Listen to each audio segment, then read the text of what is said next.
সুপ্রিয় শিক্ষার্থীবৃন্দ, এখন আমরা যে বিষয়টি আলোচনা করছি সেটি দেখো, স্বরসন্ধির কিছু গুরুত্বপূর্ণ নিয়ম, অর্থাৎ স্বরসন্ধির নিয়মগুলো আমরা আলোচনা করব এখন। আচ্ছা, স্বরসন্ধির নিয়মের ক্ষেত্রে আমরা যে প্রথমে যেটি দেখব যে আমাদের এখানে আ, এই আ ধ্বনিটি হয় চারটি ক্ষেত্রে আ হবে। কয়টি ক্ষেত্রে আ হবে? চারটি ক্ষেত্রে আ হবে। একটি হচ্ছে অধ্বনি এবং অধ্বনি মিলে কি হবে? আ ধ্বনি হবে। অ এবং আ মিলে কি হবে? আ হবে। আ এবং অ মিলে আ হবে। আ এবং আ মিলে আ হবে। তোমরা এখন একটু খেয়াল করে দেখো, যখন আমরা বলছি পরমাণু, তাহলে আমরা যখন ব্যাস মানে সন্ধি বিচ্ছেদ করছি তখন কি হচ্ছে? যে পরম যোগ অণু, সেটি হচ্ছে কি? পরমাণু। তাহলে এখন দেখো, পরম এখানে ম ধ্বনি, এখানে অধ্বনি এবং এখানে অধ্বনি, এই দুটি অধ্বনি মিলে এখানে কি হয়েছে? এখানে হয়েছে আ ধ্বনি। এখন আমি যদি বলি দেখো নবযোগ অন্য, সেটি কি? নবান্ন। সে এক্ষেত্রে আমরা দেখতে পাই যে অধ্বনি এবং অধ্বনি মিলে কি হয়েছে? এখানে আ ধ্বনি হয়েছে। আশা করি তোমরা অ এবং অ মিলে যে আ হয় এই বিষয়টিও বুঝতে পেরেছো। এরপরে আমরা যেটা আলোচনা করবো, একটু দেখো যে অধ্বনির সাথে যদি আ ধ্বনি যুক্ত হয় সেক্ষেত্রে কি হয়? আ হয়। যেমন উদাহরণ হিসেবে আছে জল যোগ আশয়, সেটি হচ্ছে কি? জলাশয়। সিংহ যোগ আসন, সেটি হচ্ছে কি? সিংহাসন। সুপ্রিয় শিক্ষার্থীবৃন্দ, তোমরা খেয়াল করে দেখো, জল যোগ আশয় জলাশয়, এই উদাহরণটিতে কি? অ যোগ আ সমান সমান এখানে কি হয়েছে?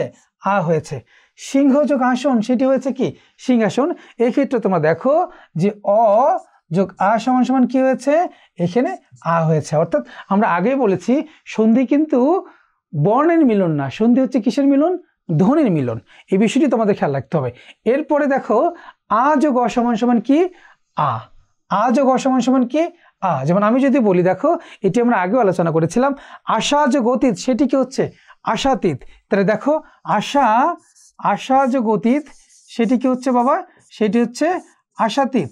যে আশা যোগ অতীত, সেটি হচ্ছে কি? আশাতীত। তাহলে আমরা এখানেও দেখতে পারবো যে আ ধ্বনি সাথে যদি অধ্বনি মিলে যায়, তাহলে এই যে আ এবং অ, এই দুটি মিলে এখানে কি হবে? এখানে আ এবং অ মিলে এখানে কি হবে? আ ধ্বনি হবে। আশা করি এটি তোমরা বুঝতে পেরেছো। এরপর যেটি আমরা দেখব 4 নম্বর রুলস যেটি, সেটি হচ্ছে আ যোগ আ সমান সমান কি? আ। অর্থাৎ আ ধ্বনির সাথে যদি আ ধ্বনি যুক্ত হয় সেক্ষেত্রে কি হবে? আ হবে। অর্থাৎ দেখো মহা যোগ আশয়, সেটি হচ্ছে কি? মহাশয়। তাহলে মহা এখানে আ ধ্বনি, আশয়ের আ ধ্বনি, অর্থাৎ এই সন্নিহিত দুটি ধ্বনি আ এবং আ মিলে এখানে কি হয়েছে? আ হয়েছে। রূপা যোগ আলী, সেটি কি হয়েছে? রূপালী। অর্থাৎ দেখো তোমরা এখানে আ ধ্বনি এবং এখানে আ ধ্বনি, এই দুইটা আ মিলে কি হয়েছে? এখানে দুইটা আ মিলে একটি আ হয়েছে। অর্থাৎ এই ক্ষেত্রে আমরা আ হয় কয়টি ক্ষেত্রে? চারটি ক্ষেত্রে আমরা খেয়াল করি। অ যোগ অ সমান সমান আ হবে, অ যোগ আ সমান সমান আ হবে, আ যোগ অ সমান সমান আ হবে এবং আ যোগ আ সমান সমান আ হবে। আশা করি এই অংশটিও তোমরা বুঝতে পেরেছো। এখন আমরা যে বিষয়টি দেখব সেটি দেখো, এই সূত্রটি তোমরা একটু খেয়াল করে দেখো, এখানে এ ধ্বনির কথা বলা আছে। এ ধ্বনি হবে তাহলে কয়টি ক্ষেত্রে? একই অবস্থা, একই কথা, এ ধ্বনি হবে চারটি ক্ষেত্রে। কি কি? যদি অর সাথে তোমরা দেখো, যদি অ এর সাথে কি হয়? অ এর সাথে যদি রস্যই হয় তখন হবে কি? এ। যদি আ ধ্বনির সাথে রস্যই হয়, আর সাথে যদি কি হয়? রস্যই হয়, তখন হবে কি? এ। আবার আমরা যদি বলি যে অধ্বনির সাথে যদি কি হয়? অধ্বনির সাথে যদি দীর্ঘই হয় তখন হবে কি? এ। এরপর তোমরা যেটি দেখবে সেটি দেখো যে আ ধ্বনির সাথে যদি দীর্ঘই হয় সেক্ষেত্রে হবে কি? এ। তাহলে আমরা এখানে দেখলাম এ কয়টি ক্ষেত্রে হবে? এ হবে চারটি ক্ষেত্রে। অর্থাৎ আমরা বলতে পারি অকার কিংবা আকার, অর্থাৎ অ কিংবা আর সাথে যদি রস্যই কিংবা দীর্ঘই যুক্ত হয় তাহলে উভয় মিলে কি হবে? এ হবে। উভয় মিলে কি হবে? এ হবে। যেমন যে উদাহরণটি আমরা আলোচনা করেছিলাম, একটু দেখো যে যথা যোগ ইচ্ছা, সেটা হচ্ছে কি? যথেচ্ছা। দেখো যথা এখানে আ ধ্বনি রয়েছে, ইচ্ছা ই ধ্বনি রয়েছে, অর্থাৎ সন্নিহিত আ এবং ই মিলে এখানে কি হয়েছে? এ হয়েছে। এরপর যে উদাহরণটি তোমরা দেখো যে পরমেশ্বর, পরমেশ্বর হচ্ছে পরম যোগ ঈশ্বর, অর্থাৎ এখানে অধ্বনি, এখানে কি? দীর্ঘই ধ্বনি। তাহলে অধ্বনির সাথে দীর্ঘই ধ্বনি মিলে এখানে কি হয়েছে? এখানেও এ হয়েছে। এরপর আমরা যদি বলি দেখো যে শুভ যোগ ইচ্ছা, সেটি কি হচ্ছে? শুভেচ্ছা। তাহলে শুভ এখানে অধ্বনির সাথে এখানে কি ধ্বনি? ই ধ্বনি, অর্থাৎ অধ্বনি এবং ই ধ্বনি মিলে এখানে কি হয়েছে? এ ধ্বনি হয়েছে। আশা করি তোমরা এই অংশটি বুঝতে পেরেছো। আচ্ছা, এরপরে দেখো ওই, আমরা জানি যে ওই, এই ওই কয়টি ক্ষেত্রে হবে? ওই হবে চারটি ক্ষেত্রে। অর্থাৎ আমরা উপরের উদাহরণটির সাথে যদি সাদৃশ্য রেখে আমরা যদি নিচের উদাহরণটি ব্যাখ্যা করি তখন কিন্তু আমরা দেখতে পাবো যে ওই হয় কয়টি ক্ষেত্রে, চারটি ক্ষেত্রে। অর্থাৎ স্বর অর ধ্বনির সাথে যদি এ যুক্ত হয় তখন হবে ওই, স্বর আর সাথে যদি দীর্ঘই যুক্ত হয় তখন হবে ওই, স্বর আর সাথে যদি এ যুক্ত হয় তখন হবে ওই, এবং স্বর আর সাথে যদি ওই যুক্ত হয় তখন হবে কি, ওই। যেমন আমি একটি উদাহরণ দিচ্ছি এখানে, যে জন যোগ এক সেটা হচ্ছে কি জনৈক, মানে জনৈক, অর্থাৎ জন যোগ এক সেটি কি জনৈক, জনৈক্য। অর্থাৎ এখানে কি ধ্বনি আছে, এখানে আছে অধ্বনি এবং এখানে কি আছে এ ধ্বনি। অর্থাৎ অ এবং, একটু খেয়াল করে দেখো, অ এবং এ মিলে এখানে কি হচ্ছে, এখানে হচ্ছে ওই, এখানে কি হচ্ছে ওই। যে হিত যোগ এসা, হিত ঈশা, তাহলে এখানে কি হচ্ছে বাবা, এখানে হচ্ছে অধ্বনি এবং এখানে কি হচ্ছে এ ধ্বনি। তাহলে অ এবং এ মিলে এখানে কি হচ্ছে, এখানে হচ্ছে ওই ধ্বনি। আশা করি এই উদাহরণটি তোমরা বুঝতে পেরেছ। এরপর আমরা যে রুলসটি দেখব সেটি হচ্ছে এ ওই ও ও, অর্থাৎ ও ওর ক্ষেত্রে কয়টি, ওর ক্ষেত্রে ওর ক্ষেত্রে চারটি। অর্থাৎ আমরা যখন দেখি যে অ কিংবা আর সাথে হ্রস্ব উ কিংবা দীর্ঘ উ যুক্ত থাকে তখন সেটি কি হবে, ও হবে। অর্থাৎ ও কয়টি ক্ষেত্রে হবে, চারটি ক্ষেত্রে হবে। প্রথমটি হচ্ছে অর সাথে যদি উ হয়, অর্থাৎ ছোট অ, অর্থাৎ অর সাথে যদি আমরা কি দেখি, উ দেখি, তখন কি হবে, ও হবে, তখন ও হবে। এখন আমরা যদি বলি যে আর সাথে কি হবে, আর সাথে যদি উ হয় তখন কি হবে, তখন ও হবে। এরপর দেখি আর সাথে যদি কি হয়, দীর্ঘ উ হয় তখনও কি হবে, তখন ও হবে।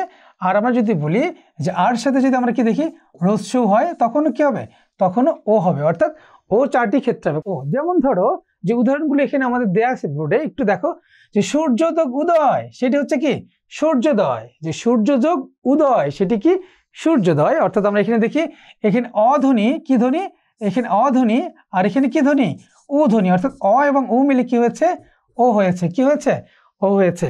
যথাযোগ উচিত সেটি কি হচ্ছে যথোচিত। তোমরা একটু খেয়াল করে দেখো, এখানে আধ্বনি এবং এখানে কি উ ধ্বনি, অর্থাৎ অ এবং উ মিলে কি হয়েছে, ও হয়েছে।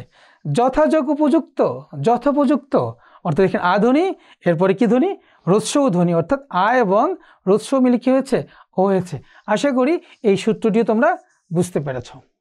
এরপর আসো আমরা যেটি দেখব, অর্থাৎ ও, এই ও হবে কয়টি ক্ষেত্রে, ও হবে চারটি ক্ষেত্রে। কিভাবে দেখো, স্বর অ কিংবা স্বর আর সাথে যদি ও কিংবা ও হয় তাহলে উভয় মিলে কি হবে, ও হবে।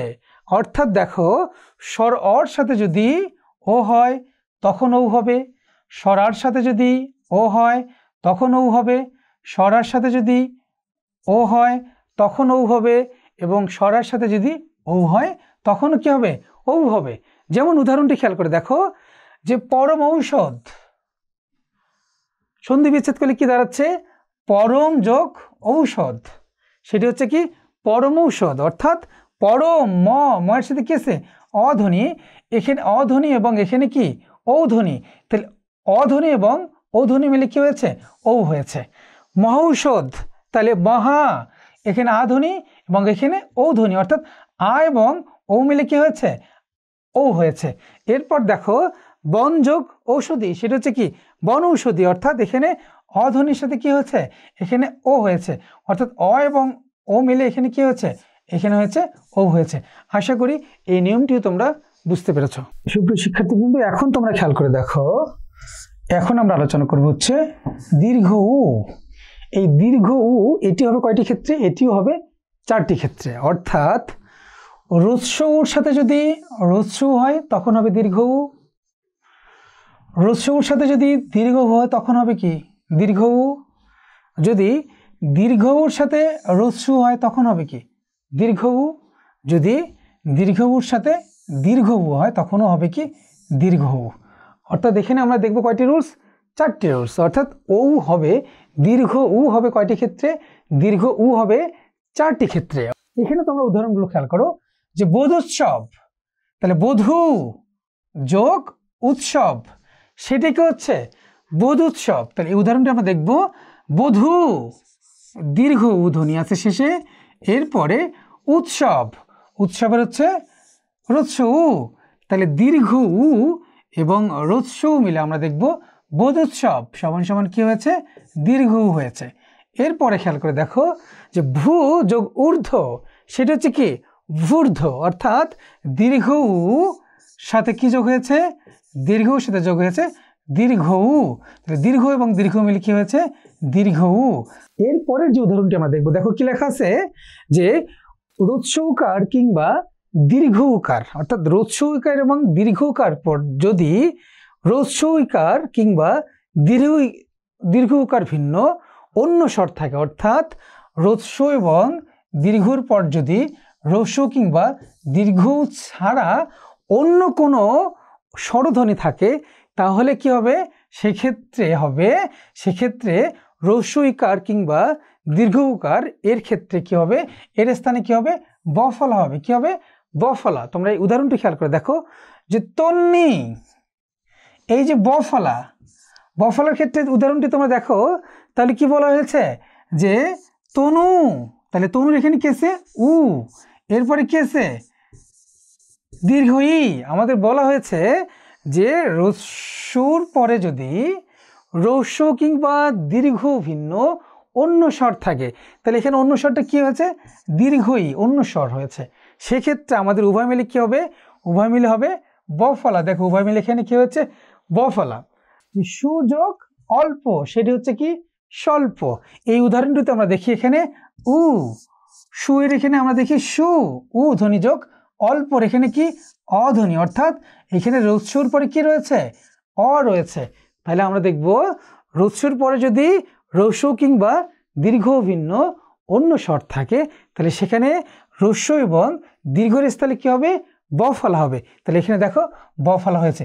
এটাকে আমরা আরো সহজভাবে বলতে পারি, যদি বফলাযুক্ত শব্দ থাকে তাহলে তোমরা এই বয়ের পরিবর্তে কি দিবা, উ দিবা, মানে বয়ের পরিবর্তে কি দিবা, উ দিবা, অর্থাৎ বফলার পরিবর্তে কি বসবে, উ বসবে। যেমন স্বাগত, এখানে বফলা রয়েছে, আমরা এখানে দেবো সু। অন্বেষণ বফলা রয়েছে, কি দেবো, অনু। অন্যয় কি রয়েছে, এখানে বফলা রয়েছে, আমরা এখানে দেবো উ। তাহলে আশা করি এই উদাহরণটিও তোমরা বুঝতে পেরেছ।